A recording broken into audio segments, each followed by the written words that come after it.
ទំនុកនឹងការជំពូកទី23ព្រះយេហូវ៉ាទ្រង់ជាអ្នកគង្វាលខ្ញុំនឹងមិនខ្វះអ្វីសោះទ្រង់ឲ្យខ្ញុំដេកសម្រាកនៅទីមានស្មៅខៀវខ្ចីទ្រង់នាំខ្ញុំទៅក្បែរមាត់ទឹកដែលហូរគ្រឿនទ្រង់កែប្រលឹងខ្ញុំឡើងវិញទ្រង់នាំខ្ញុំទៅតាមផ្លូវសុចរិត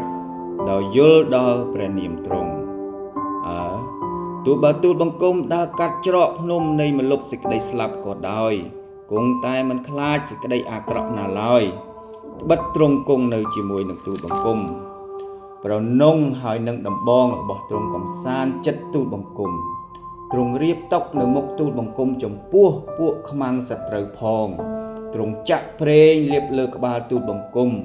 ពែងនៃទូលបង្គំក៏ពេញហៀប្រកាសជាសេចក្តីសប្បុរស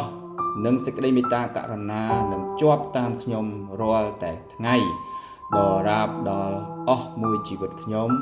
ហើយខ្ញុំនឹងនៅក្នុងដំណាក់នៃព្រះយេហូវ៉ាជារៀងរាបដល់រាបទៅអាមែន